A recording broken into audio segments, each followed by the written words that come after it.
Dans cette vidéo, on propose une correction de l'exercice minimum.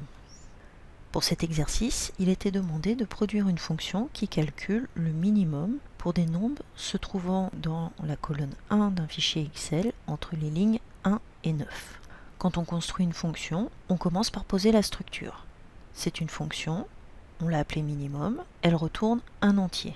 Le résultat sera le nom de la fonction minimum égale quelque chose, ce quelque chose étant à calculer.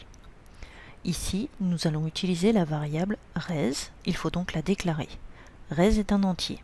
On aura besoin de parcourir les cellules de la colonne 1, il nous faut un entier pour faire cette itération, ici i. Vient ensuite l'initialisation de la variable res. On ne peut pas initialiser cette variable à 0. En effet, 0 n'appartient peut-être pas à l'ensemble des éléments que l'on va étudier. Il faut donc choisir un élément de cette liste, et le premier élément de cette liste, c'est celui qui se trouve ligne 1, colonne 1. Ensuite, on va parcourir les lignes du tableau. Puisqu'on a déjà étudié le cas de l'élément 1, on part à la ligne 2.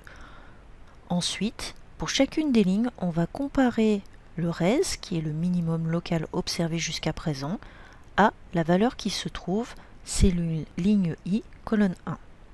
Si cette valeur est inférieure à res, ça veut dire qu'elle est plus petite que le minimum. Il faut donc mettre à jour le minimum.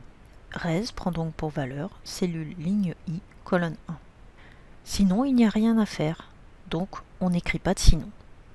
En conclusion, res sera le minimum. C'est tout ce qu'il y a à faire. Pour utiliser la fonction minimum, il suffit de l'appeler et de ranger le résultat quelque part, ici, cellule ligne 1, colonne 2. L'algorithme minimum est un classique en informatique. C'est donc un type d'algorithme qu'il faut connaître et savoir adapter, par exemple pour calculer le maximum. La deuxième partie de l'exercice consistait à paramétrer la fonction. Ici, ce que l'on veut paramétrer, c'est la colonne, la ligne de départ, la ligne d'arrivée. On indique les paramètres et on n'oublie pas d'indiquer le type du résultat. On remplace ensuite les valeurs par les différents paramètres qu'il convient. Cellule 1, 1, c'est la ligne de départ et la colonne.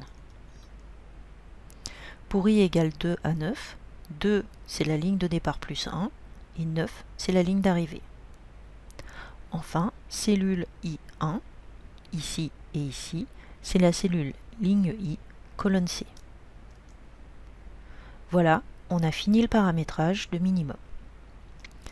Pour appeler cette fonction, on appelle minimum avec les valeurs à la place des paramètres, 1 pour la colonne, 1 pour la ligne de départ, 9 pour la ligne d'arrivée, si on veut revenir au problème précédent.